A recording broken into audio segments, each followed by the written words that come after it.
Hi there. So let's do day 19 of our Through the Bible in 1 year. We're on Genesis 22 to 24 today. And that's sacrifice of Isaac. It starts with that. So let's get into it. After these things, which is Abraham stayed. He had just finished at Beersheba, called upon the name of the Lord, and Abraham stayed in the land of the Philistines for a long time. Okay, and after these things, God tested Abraham and said to him, Abraham, and he said, Here I am. He said, Take your son, your only son Isaac, whom you love, and go to the land of Moriah, and offer him there as a burnt offering on one of the mountains of which I shall tell you. So Abraham rose early in the morning, saddled his donkey, and took two of his young men with him, and his son Isaac. And he cut wood for the burnt offering, and arose and went to the place for which God had told him. On the third day Abraham lifted up his eyes and saw the place from afar. Then Abraham said to his young men, Stay here with the donkey. I and the boy will go over there and worship and come again to you. And Abraham took the wood of the burnt offering and laid it on Isaac his son. And he took in his hand the fire and the knife. So they went both of them together. And Isaac said to his father, My father, he said. Here I am, my son. He said, Behold, the fire and the wood, but where is the lamb for a burnt offering?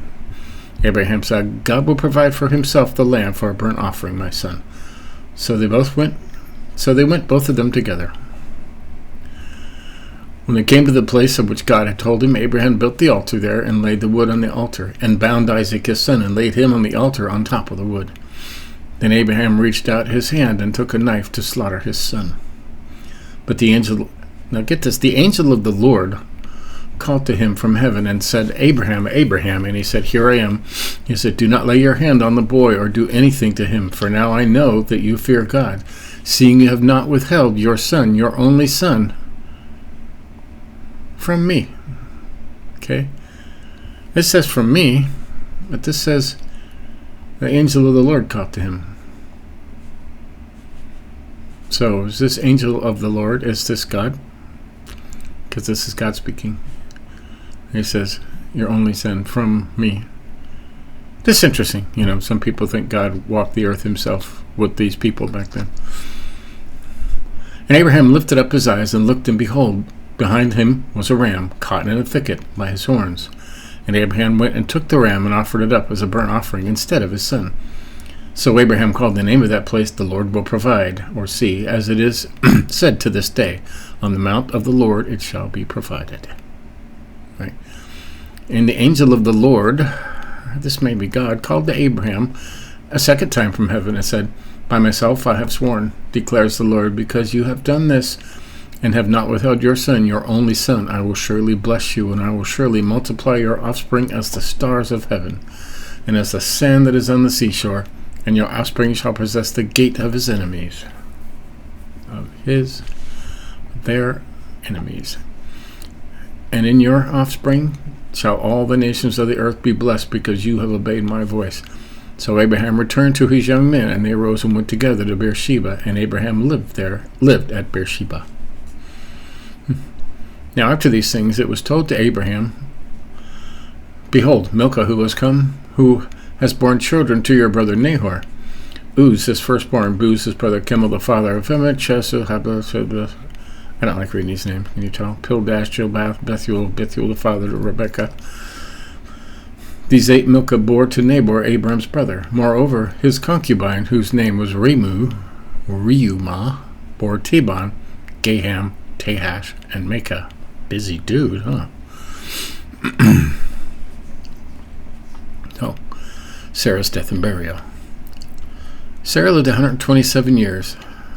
These were the years of the life of Sarah. And Sarah died at Kiriath Arba, that is Hebron, in the land of Canaan. And Abram went in to mourn for Sarah and weep for her. And Abram rose up from before his dead, and said to the Hittites, I am a sojourner, a foreigner.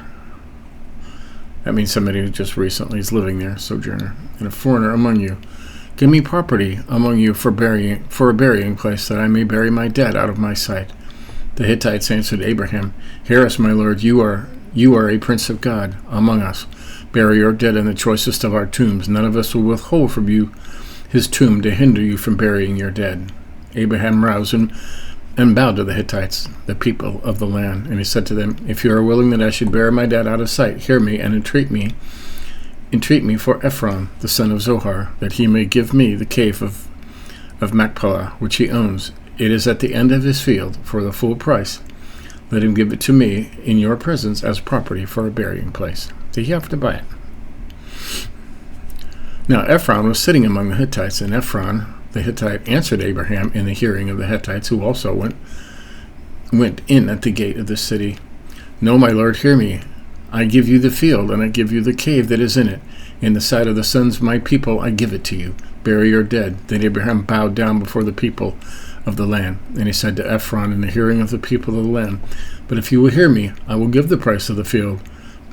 Accept it from me, that I may bury my dead there." Ephron answered Abraham, "My lord, listen to me. A piece of land worth 400 shekels of silver. What is that between you and me? Bury your dead." Abraham listened to Ephron, and Abraham weighed out for Ephron the silver that he had named in the hearing of the Hittites, 400 shekels of silver, according to the weights current among the merchants. Honest scales, right? So the field of Ephron and Machpelah, which was to the east of Mamre, the field with the cave that was in it, and all these trees that were in the field throughout its whole area, was made over to Abraham as a possession in the presence of the Hittites before all who went in at the gate of his city. After this, Abraham buried Sarah, his wife, in the cave of the field in Machpelah, east of Mamre, that is Hebron, in the land of Canaan. The field and the cave that is in it were made over to Abraham as property for burying place by the Hittites. Okay. Now this is a really long chapter. Okay. Isaac and Rebekah.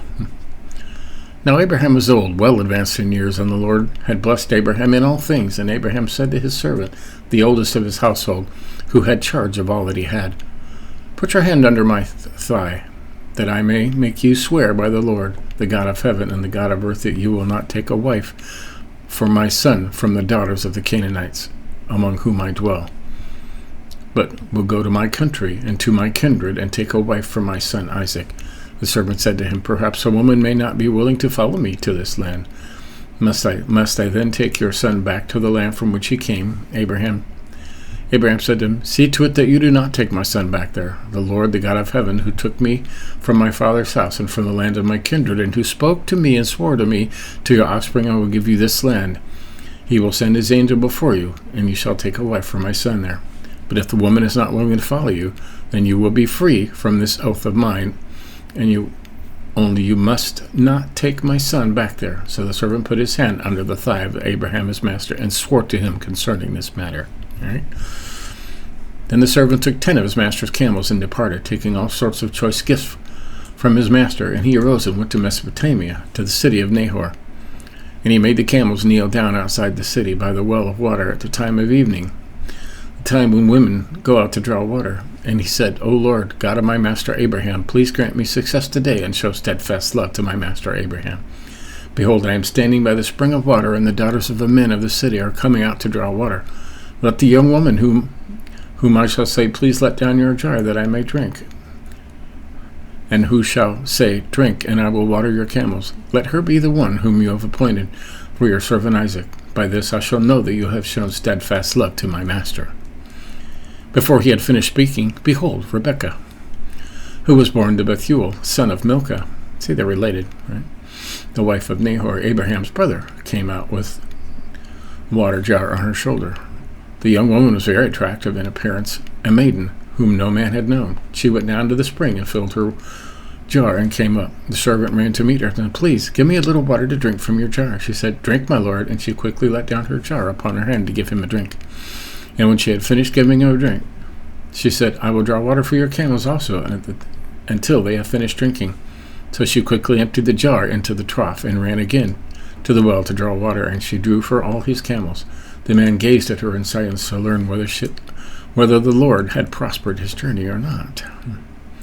When the camels had finished drinking, the man took a gold ring weighing a half shekel, or about 11 grams.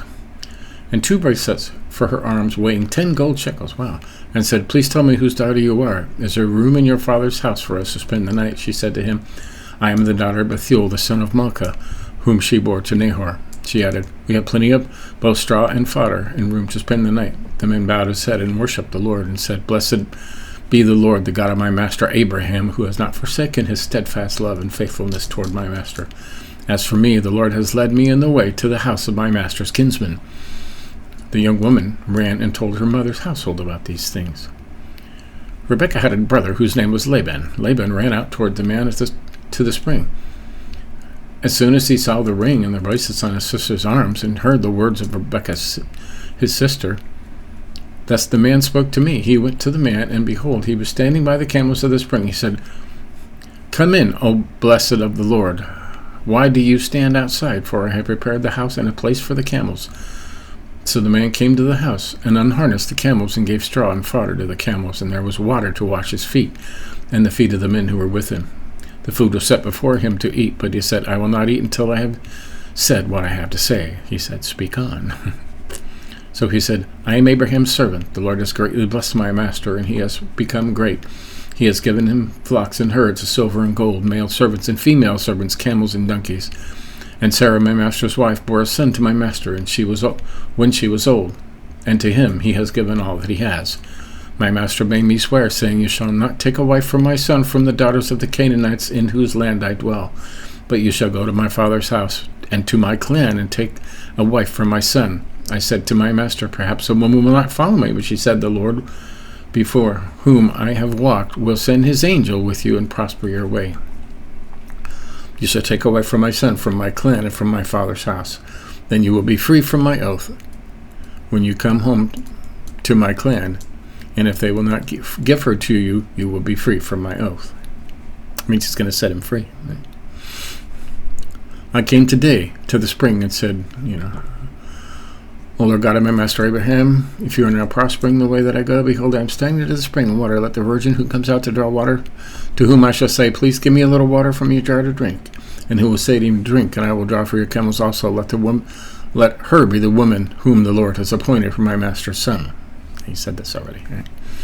Before I had finished speaking in my heart, behold, Rebekah came out with her water jar on her shoulder, and she went down to the spring and drew water. I said to her, please let me drink. She quickly let me down the jar and said, drink, and I will give your camels drink also. So I drank, and she gave the camels drink also. Then I asked her, whose daughter are you? She said, the daughter of Bethuel, Nahor's son, whom Milcah bore to him. So I put the ring on her nose and the bracelets on her arm. I put a ring on her nose. Wow. Then I bowed my head and worshipped the Lord and blessed the Lord, the God of my master Abraham, who then led me by the right way to take the daughter of my master's kinsman for his son. Now then, if you are going to show steadfast love and faithfulness to my master, tell me, and if not, tell me, that I may turn to the right hand or to the left. Then Laban and Bethuel answered and said, the thing has come from the Lord. We cannot speak to you bad or good. Behold, Rebekah is before you. Take her and go, and let her be the wife of your master's son, as the Lord has spoken. Rebekah didn't have a say, I guess. Huh? When Abraham's servant heard these words, he bowed himself to the earth before the Lord, and the servant brought out jewelry and silver and gold and garments and gave them to Rebekah. He also gave to her brother and to her mother costly ornaments, and he and the men who were with him ate and drank, and they spent the night there. When they arose in the morning, he said, send me away to my master. Her brother and her mother said, let the young woman remain with us a while, at least 10 days. After that she may go. But he said to them, do not delay me, since the Lord has prospered my way. Send me away that I may go to my masters. They said, let us call to the young woman and ask her. And they called Rebekah and said to her, will you go with this man? She said, I will go. So they sent Rebekah, their sister, and her nurse, and Abraham's servant and his men, and they blessed Rebekah and said to her, our sister, may you become thousands of 10,000s, and may your offspring possess the gate of those who hate him. Then Rebekah and her young women arose and rode on the camels that followed the man. Thus the servant took Rebekah and went his way. Now Isaac had returned from Beer-lahai-roi,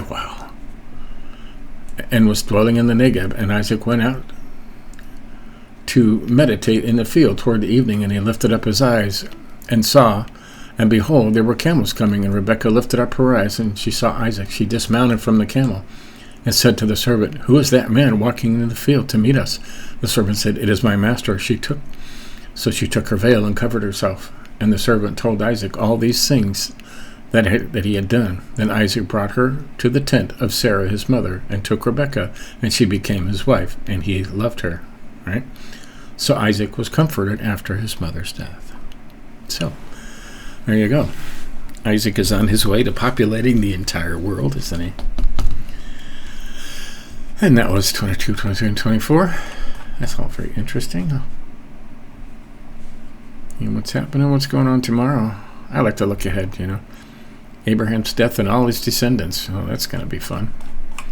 So, there you go. That was day 19, Genesis 23 to 24. And we'll probably continue straight on through Genesis. And who knows? It's in chronological order, so it'll be different. May not be exactly. Like I said, they broke out up right in the middle, and we did the entirety of Job, which took like 2 weeks, but very interesting. So, that's today. Have a nice weekend. Have a good Friday. Find some friends. Be humble. Read the Bible. See you next time.